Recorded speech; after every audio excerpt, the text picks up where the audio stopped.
Good evening, નમસ્તે મિત્રો, જય માતાજી, જય શ્રી કૃષ્ણ, જય જીનેન્દ્ર. અને આજે સાંજે ચાલુ કરીએ છીએ એટલે ગુડ ઇવનિંગ કીધું છે. અને આજે સોમવાર છે અને આજે અથવા તો કાલે અથવા તો પરમ દિવસે 3 દિવસમાંથી 1 દિવસમાં હવે છોકરાઓ જવાના છે એના ગામ હોળી કરવા માટે, હોળીની ઉજવણી કરવા માટે, લગ્ન મહોત્સવ બધી ઉજવણી કરવા માટે. હવે કયા દિવસે જવાના છે ખબર નથી, એટલા માટે. અને આ મસ્ત રીતે ઉનાળો છે એટલા માટે.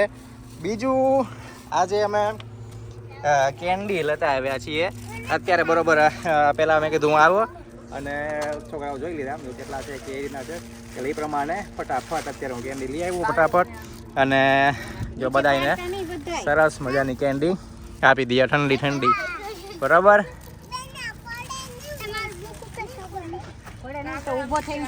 કેવી છે રિયુ? કેવી છે કેન્ડી? એમ પૂછે.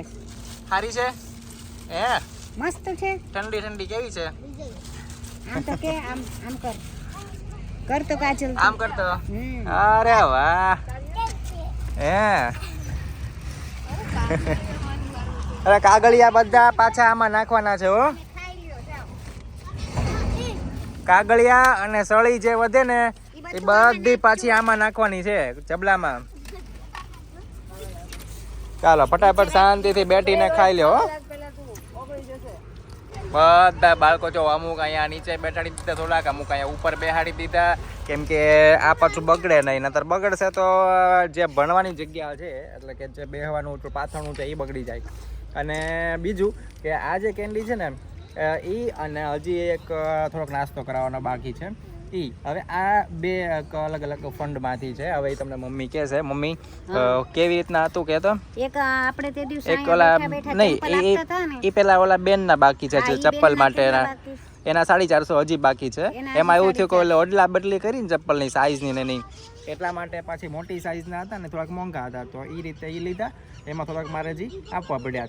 તો પેલા 720 બાકી હતા, એમાંથી મારે થોડાક આપ્યા ને તો હજી 450 બાકી રહ્યા હતા.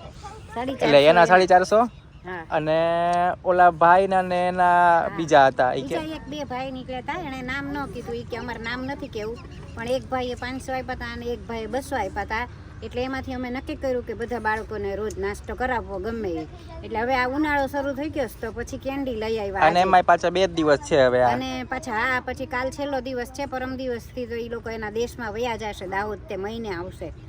તો એમ વિચાર કર્યો છે હવે જો કાલે અહીંયા પાણીપુરી વાળા હોય તો જે પૈસા વધ્યા છે એમાંથી બધાને પાણીપુરી ખવડાવીએ. અને પછી જો હજી પૈસા વધશે તો આવે ત્યારે પાછો નાસ્તો કરાવી દઈશું. હા, આવે ત્યારે જે બેન ના ઓલા વૈદ્યા છે ને એમણે એમ કીધું કે ગુરુવારે કરાવો તો વધારે સારું. તો જ્યારે આવે ને ત્યારે ગુરુવારે એમ કરશું, બરોબર ને? એટલે હવે પાણીપુરી વાળા પાછા આજે ભાઈ છે નહીં, હવે જાણીતા થઈ ગયા છે મસ્ત રીતે. તે આજે છે નહીં, આજે કંઈક બહાર ગયા છે, કોકનો રસોઈ માટે ગયા છે, ઓર્ડર આવ્યો છે એના માટે. તો ત્યાં એનો છોકરો હતો પણ એ આજે સમોસા ને એવું બધું લઈને ઊભો હતો. કે પપ્પા ગયા છે આવી રીતે એમ રસોઈ માટે ઓર્ડરમાં, એટલે કાલે આવશે. મેં કીધું કાલે પાક્કું, તો કે હા કાલે. હવે જોઈએ કાલે કેમ થાય. અને આ પછી આ લોકોને પૂછ્યું કે સમોસા ખાવા, તો બધાએ ના પાડી કે સમોસા નહીં, અમારે તો પાણીપુરી જ થાય. ઈ પકોડી કે બધા પકોડી. પકોડી અમાર રીયુ પકોડી માટે સ્પેશિયલ. કારિયુ પકોડી ખાવે ને? પકોડી ભાવે. પકોડી ખાવે કે સમોસું? પકોડી.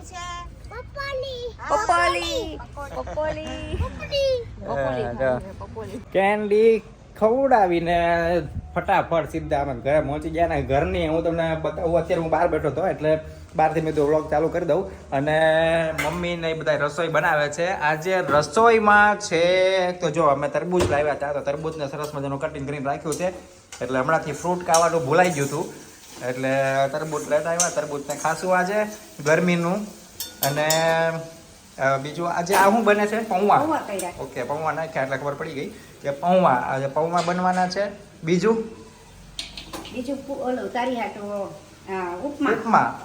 હા, તને તું પાછો આ ખાય નહીં. એમાં એવું ખાતો નથી, એવું નથી. પૌવા હું ખાવ જ છું, પણ એમાં થાય જેવું કે આ દાળ જે ઓલે કટાઈ છે ને, તો જે ઓલું થોડુંક શું કહેવાય જગ્યા રહી ગઈ હોય ને, હમણાં હજી વાર લાગશે હરખી થતા, તો એ જગ્યામાં હલવાઈ જાય છે બધું, એવું થાય છે. એટલે હલવાઈ જાય તો દુખવા આવે. એટલે હમણાંથી આવું ઝીણી ઝીણી વસ્તુ નથી ખાતો. એટલે ઉપમા મારી માટે કરવાના છે. અને હા, મમ્મીને ઉપમા આવે ને, બાકી બધા ઉપમા અને પૌવા ખાશે. અને ઉર્વી ગઈ છે દાબેલી લેવા માટે, તો દાબેલી પણ ખાવાના છે. પહેલા એવું નક્કી કર્યું હતું કે ઘરે બનાવી લઈએ દાબેલી એમ, પછી એ હિસાબ જોયો ને તો 12 થી 5 દાબેલી આવીએ ને તોય 100 રૂપિયા થાય કે 20 રૂપિયાની એક મળે.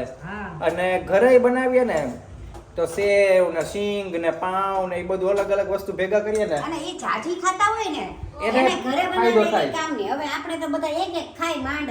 એટલે જ કહું છું તો આપણે તો 5 ખાવી હોય એક ને બધાને તો 100 રૂપિયા થાય અને ઘરે બનાવીએ તોય 100 રૂપિયા થાય. એટલે પછી એવું નક્કી કર્યું કે બહારની લઈ આવીએ. અને બહારની લેવાનું બીજું એક કારણ એ છે કે આ મનીષા આવે ને એટલે હું તમને મનીષાને મળાવું પછી કહું કે મનીષા કેમ પૂછે છે તો ઓલી ચટણી તમને બહુ ભાવે ને ન્યાની.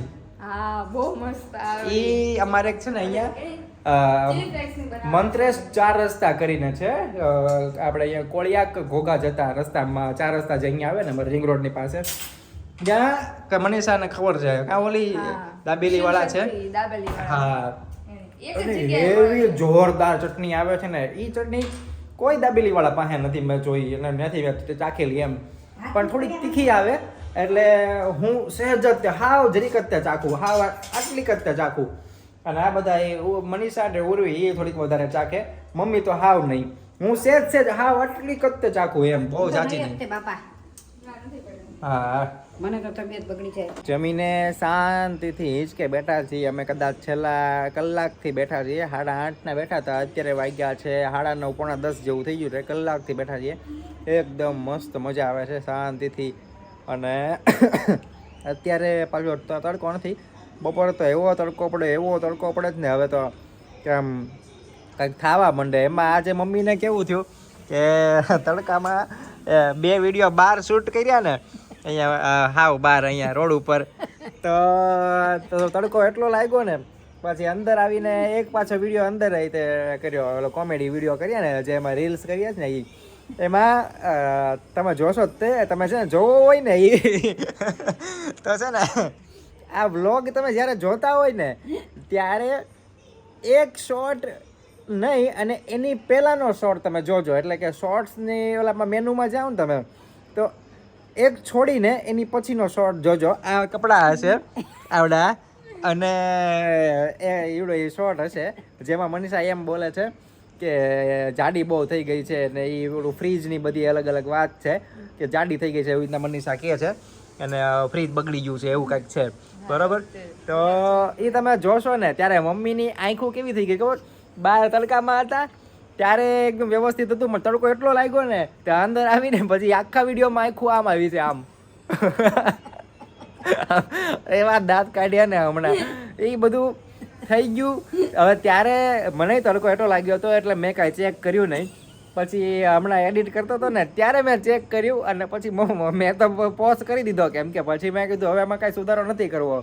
મેં પોસ્ટ કરી દીધો ને મમ્મીએ પોતે જોયો ને મને કે આવો કે કેવું તો જોવે નહીં કે આવી આંખો આવી એને પછી કીધું નહીં મને એ કે કેવું તો જોવે પણ મને કહીને હું પછી ભાઈ દો તો ફરીને કરી નાખાય. જો જોવા જેવું છે એકવાર જોવા જેવું છે. ભાઈ મનીષાને કીધું ને તે મનીષા જોઈને પછી દાંતે દાંત કાઢે. ધ્યાન ન હોય જ્યારે એમ હોય કે ફટાફટ બનાવી તડકો એટલો લાગ્યો હતો ને એટલે પછી છેલ્લો હા એમ પછી અત્યારે જોયું ત્યારે ખબર પડી. એ ખાસ જોવા જેવું છે. તમે છે ને એ ન જોયા હોય ને તો એ જોઈ આવજો ખાસ જોવા જેવું છે. એમાં છે ને આમ કરીને આખા વિડીયો જોરદાર. પછી મમ્મીએ મને હમણાં મને અત્યારે બેઠા હતા ને હિંચકે મમ્મીએ જ બોલી મમ્મી કે તે મને કીધું નહીં કે આ વિડીયો કે આવી આવ્યો. મેં કીધું હવે થઈ ગયા પછી હવે અત્યારે એડિટ કરતી વખતે ત્યારે મને ખબર પડી ત્યારે તો મેં નહોતું જોયું કે તડકો તો એટલો લાગ્યો હતો એમ. હાલ અત્યારે હવે મમ્મી અહીંયા આપણે વિડીયોને આપણે વ્લોગને મનીષા એન્ડ આપી દઈએ બરાબર. અને જો શિવેન ને ઉર્વી બે અંદર ટીવીમાં તારક મહેતા જોવે છે. ચાલો મમ્મી ગુડ નાઇટ કહી દો. ચાલો ગુડ નાઇટ. જય શ્રી કૃષ્ણ, જય જિનેન્દ્ર, જય માતાજી. લોક ગમે હોય તો લાઈક કરજો, શેર કરજો, સબસ્ક્રાઇબ કરજો. હા ચાલો ત્યારે આ વ્લોગને આપણે અહીંયા રાખીએ છીએ. તમને મજા આવી હોય ગમ્યું હોય તો લાઈક કરજો, શેર કરજો, સબસ્ક્રાઇબ ન કર્યો સબસ્ક્રાઇબ ખાસ કરી દેજો અને કમેન્ટમાં મેં કહેજો કે તમને કેવી મજા આવી. ચાલો મળીએ નવા વ્લોગમાં, ત્યાં સુધી બધાને જય માતાજી, જય શ્રી કૃષ્ણ, જય જિનેન્દ્ર, આવજો, બાય બાય.